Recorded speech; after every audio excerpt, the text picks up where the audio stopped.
Bilkis Bano rape case में फंसे मोदी शाह। अमित शाह पर गर्जी सुप्रिया श्रीनेत। गोधरा कांड का कौन था मास्टरमाइंड?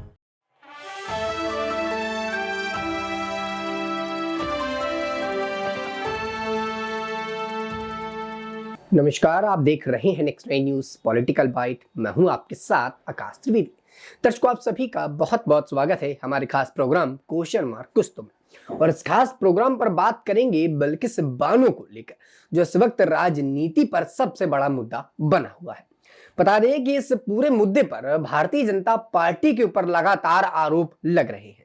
भारतीय जनता पार्टी पर आरोप लगाया जा रहा है कि बिल्किस बानो की इस दशा का असली कारण भारतीय जनता पार्टी और अमित शाह को बताया जा रहा है। वहीं आपको बता दें कि इस पर विपक्षी पार्टियों की अलग अलग प्रतिक्रियाएं आ रही। एक तरफ एआईएमआईएम के नेता ओवैसी का बयान आता है, तो वहीं दूसरी तरफ अब इस मुद्दे पर सुप्रिया श्रीनेत भी अपनी चुप्पी तोड़ती हुई नजर आती है। सुप्रिया श्रीनेत का यह मानना है कि भारतीय जनता पार्टी की वजह से और खास तौर पर अमित शाह और गृह मंत्रालय की वजह से ही यहाँ पर बिल्किस बानो, जो कि इस वक्त पूरी तरह से परेशान है, और 2002 में जब ये कांड हुआ था उस वक्त यहाँ पर भारतीय जनता पार्टी, अमित शाह और गृह मंत्रालय की वजह से ही वो आरोपी छूट गए थे। दर्शकों, आपको इस पहले कांड के बारे में बता देते हैं। दरअसल फरवरी मार्च 2002 में गोधरा कांड के दंगे भड़के और 3 मार्च 2002 के दिन बिल्किस बानो के परिवार पर हमला हुआ। उसी दौरान बिल्किस बानो के साथ सामाजिक राक्षसों ने दुष्कर्म किया। साथ ही उनके परिवार के साथ 7 लोगों की उनकी आंखों के सामने ही हत्या कर दी गई। उस जघन्य अपराध के बाद दोषियों को आजीवन कारावास की सजा हुई। मुंबई में सीबीआई की एक विशेष अदालत में इस मामले में दोषी लोगों को साल 2008 में कुल 11 दोषियों को उम्र कैद की सजा सुनाई गई थी। वहीं 30 सितंबर 2022 को गुजरात सरकार ने गुजरात चुनाव से ठीक पहले बिल्किस बानो के 11 दोषियों की रिहाई कर दी। वहीं इसके खिलाफ सुप्रीम कोर्ट में याचिका दायर हुई। अक्टूबर 2023 में सुप्रीम कोर्ट ने कुल 11 दिन के मैराथन सुनवाई की और 8 जनवरी 2024 के दिन गुजरात सरकार के फैसले को कैंसिल कर दिया। बता दें कि गुजरात सरकार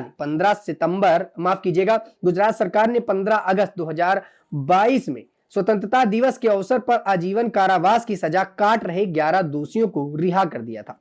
यह रिहाई गुजरात सरकार की माफी नीति के तहत की गई, जिसमें जवंत नाई, गोविंद नाई, शैलेंद्र भट्ट, राधेश्याम शाह, विपिन चंद्र जोशी, केशर भाई वोहानिया, प्रदीप मोड़वाड़िया, बाका भाई वोहानिया जैसे कई 11 अपराधी जो थे इस पर शामिल थे। ऐसे में दर्शकों, आपको बता दें कि सुप्रिया श्रीनेत की प्रतिक्रिया आती है और सुप्रिया श्रीनेत ये बोलती है कि गृह मंत्रालय, अमित शाह, इनकी वजह से इन दोषियों को, इन आरोपियों को छोड़ा गया जिन्होंने ऐसा जघन्य अपराध किया। इसके बाद ही जो है सुप्रिया श्रीनेत का मानना, और सुप्रिया श्रीनेत ये बोलती हुई नजर आती हैं कि इस पर गृह मंत्रालय था ही, और गृह मंत्रालय ने इनको छोड़ा। अमित शाह ने ऐसे जघन्य अपराधियों को छोड़ दिया। उनके द्वारा बताया गया कि यहाँ पर जो कहीं ना कहीं जो बिल्किस बानो है उनके साथ कितनी ज्यादा नाइंसाफी की गई। उनका रेप किया गया, उनकी बच्ची का सिर पटक पटक कर उसके सामने मार दिया गया, और गोधरा कांड के चलते सारी कुछ हुई। और उसके बाद जब ये अपराधी पकड़े जाते हैं तो चुनाव से ठीक पहले इनको रिहा कर दिया जाता है। क्या कुछ कहा इस पर सुप्रिया श्रीनेत ने, आप वो बयान सुनिए पहले।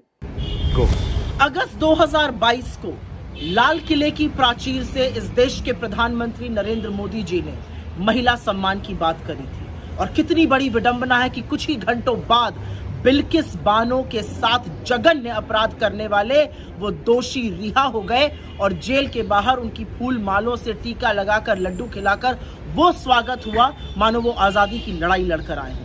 असलियत यह है कि 21 साल की बिल्किस बानो के परिवार के साथ जो गुजरात के दंगों के दौरान हुआ, वो किसी भी सभ्य समाज के नाम पर धब्बा है।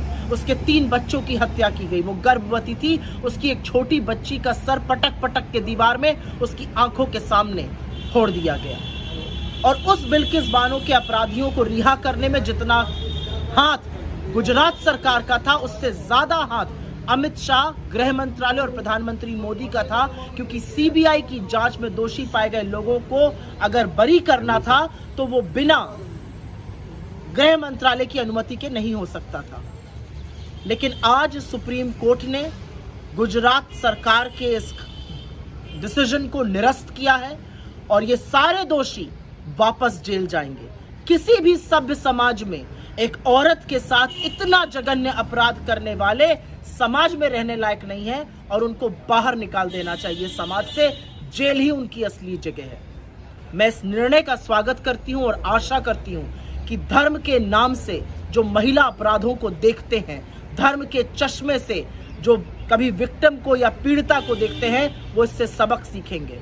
क्योंकि बिल्किस, बेला या कोई और इस देश की बेटी के साथ ये हुआ था और आज सुप्रीम कोर्ट ने उस गंदे घृणित निर्णय को निरस्त किया है। सुना आपने दर्शक? तो ये बयान साफ तौर पर बताता है कि यहाँ पर भारतीय जनता पार्टी पूरी तरह से ऐसे जघन्य अपराधियों को पनाह देती है, उनको छोड़ देती है और यहाँ पर ऐसे अपराधियों को पूरी तरह से बचाने का काम किया जाता है।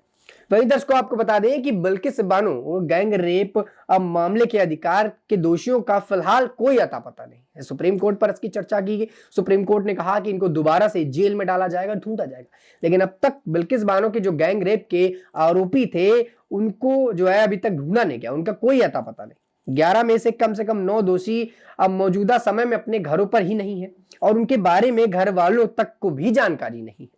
वही सोमवार यानी 8 जनवरी 2024 को इस केस पर सुप्रीम कोर्ट के फैसले के कुछ ही घंटों बाद कुछ मीडिया वाले गुजरात के गदोहा में दोषियों के गांव यानी कि राधिकापुर और सिंगवाद पहुंचे तो वहां उनके घरों पर दरवाजे पर ताले लटके मिले।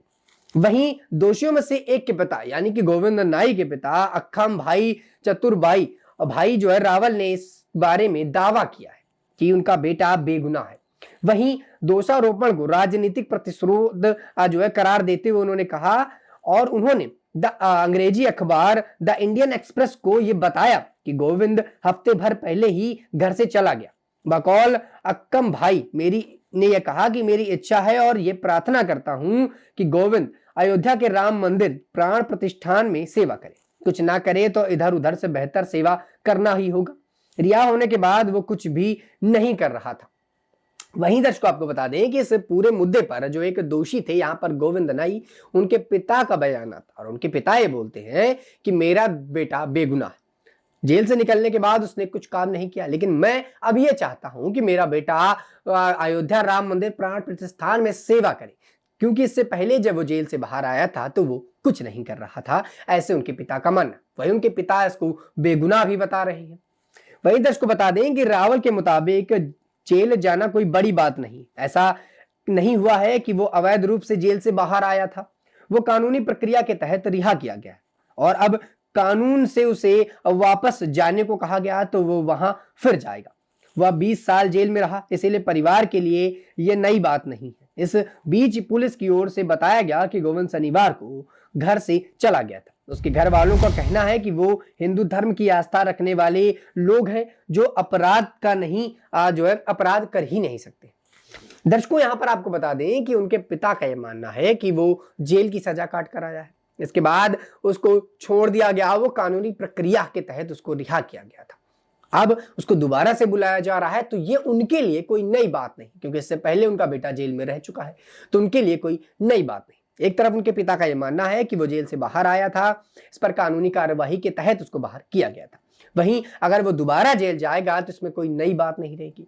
एक तरफ उनके पिता ये भी बोल रहे हैं कि उसको अब जो है प्राण प्रतिष्ठान यानी कि राम के अयोध्या जो मंदिर बन रहा है उस पर सेवा करनी चाहिए। वहीं दर्शकों आपको बता दें कि इस मुद्दे पर सुप्रीम कोर्ट का क्या कुछ बयान आता है।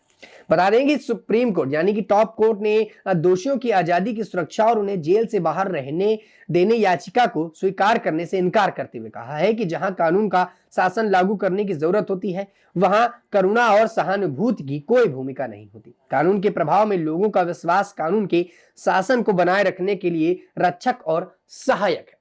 यानी कि यहाँ पर सुप्रीम कोर्ट ने पूरी तरह से उनकी जो माफीनामा था या यह कहें कि उनको जिस प्रकार से बाहर रहने देने की याचिका थी उसको पूरी तरह से लेने से इनकार कर दिया और यहाँ पर बिल्किस बानो की जो 7 कारनामे किए गए, बिल्किस बानो का जो रेप किया गया, उनके साथ जो कांड किए गए, उसको लेकर सुप्रीम कोर्ट यहाँ पर अब पूरी तरह से अलर्ट मोड पर और उन दोषियों को दोबारा से इस पर लाया जाएगा और उनको सजा के तहत जेल डाला जाएगा।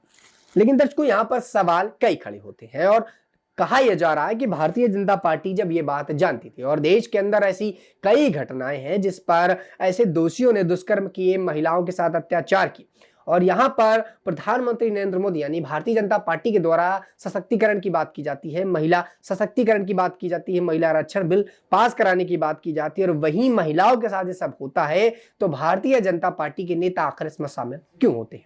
एक तरफ गृह मंत्रालय पर आरोप लगाया गया, अमित शाह पर, यहां पर सुप्रिया श्रीनेत ने आरोप लगाया कि अमित शाह गृह मंत्रालय के चलते ही इनको रिहा किया गया, वो भी चुनाव के ठीक पहले। तो क्या ये माना जाए कि भारतीय जनता पार्टी यहां पर चुनाव जीतने के लिए दोषियों को भी छोड़ देगी? क्या यहां पर यह माना जाए कि भारतीय जनता पार्टी दोषियों को यानी कि जो बड़े बड़े अपराधी हैं उनको पनाह देने का काम करती है? क्या यहां पर मान लिया जाए कि भारतीय जनता पार्टी यहां पर जितने भी दोषपूर्ण व्यक्ति हैं अगर वो भारतीय जनता पार्टी से जुड़ते हैं तो उनको पूरी तरह से माफ कर दिया जाता है और यहां पर शुद्ध साफ छवि लेकर आ जाते हैं? ऐसे में दर्शकों आपको बता दें कि यहां पर ओवैसी का भी बड़ा बयान आता और ओवैसी भी भारतीय जनता पार्टी पर काफी ज्यादा तंज कसते हुए नजर आए थे। क्या कुछ बोले थे ओवैसी, आप वो सुनिए जरा बयान थे। वो उन्होंने उन खातियों का साथ दिया था, उन रेपिस्ट का साथ दिया था। बिल्किस बानो का रेप हुआ, उनकी मासूम बच्ची का कत्ल हुआ, और बिल्किस बानो ने ये लड़ाई खुद से लड़ी इंसाफ के लिए, अपने इंसाफ के लिए। तो जो उस वक्त जो बीजेपी नरेंद्र मोदी मुख्यमंत्री थे, उस जो माहौल था गुजरात में बड़ा ही खराब माहौल था, तो इसीलिए इस ट्रायल को महाराष्ट्र में शिफ्ट किया गया। और ये बात आपको याद रखना चाहिए कि बीजेपी ने ही इन रेपिस्ट को छुड़ाया जिन्होंने बिल्किस बानो से जुल्म किया। बीजेपी के लोगों ने उनके गलों में गुलाब का हार डाला, और इससे बीजेपी की महिलाओं के लिए जो लड़ाई है, जो इंसाफ की बात करती है, वो बीजेपी एक्सपोज हो जाती है। दूसरा पॉइंट उसमें यह है कि आज कोर्ट ने क्या कहा, सुप्रीम कोर्ट ने कहा the state of Gujarat acted in complicit with convicts, यानी स्टेट ऑफ गुजरात खुद इन रेपिस्ट के साथ कॉम्प्लिसिट थी। बुनियादी बात यह बेसिकली ये है कि गुजरात में बीजेपी की सरकार रेपिस्ट की मदद करने का काम कर रही थी, और ये बात आप भी जानते हैं कि उसमें बीजेपी के दो एमएलएज ने ये एंडोर्स किया कि इन रेपिस्ट को छोड़ दिया जाए, और एक बीजेपी के एमएलए ने उनको संस्कारी भी कहा था। आज सुप्रीम कोर्ट ने ये साफ कर दिया कि गवर्नमेंट ऑफ गुजरात, जो बीजेपी की सरकार है वहां पर, उन्होंने बिल्किस बानो के रेपिस्ट को छोड़ने में मदद की, फ्री किया, और जबकि उनके पास ये इख्तियार नहीं था।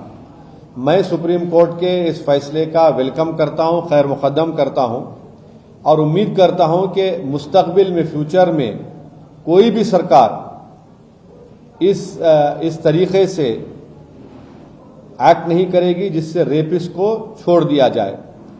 रेपिस्ट जो होते हैं महिलाओं के, उनको ये मालूम होना चाहिए कि उनके पास कोई इम्यूनिटी नहीं है, और अगर कोई रेपिस्ट ये समझ लेगा कि मेरे पास एक रूलिंग पार्टी का आइडियोलॉजी का मैं मानने वाला हूं तो मुझे वो सरकार छोड़ देगी, वो उनको ये समझ जाना चाहिए कि पॉलिटिकल आइडियोलॉजी से आपको नहीं छूट मिलेगी। सुना आपने? तो दोस्तों इस बयान पर ओवैसी भी साफ तौर पर भारतीय जनता पार्टी पर तंज कसते हुए नजर।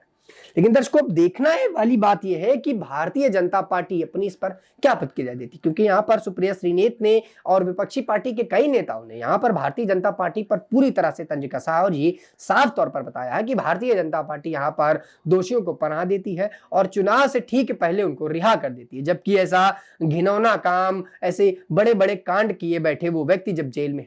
ऐसे में सुप्रीम कोर्ट ने अपनी जो बात थी, सुप्रीम कोर्ट ने साफ तौर पर रख दिया है कि यहां पर करुणा की कोई जगह नहीं, सहानुभूति की कोई जगह नहीं। जहां अपराध है वहां पर अपराधियों को सजा मिलेगी और वो जेल जाएंगे।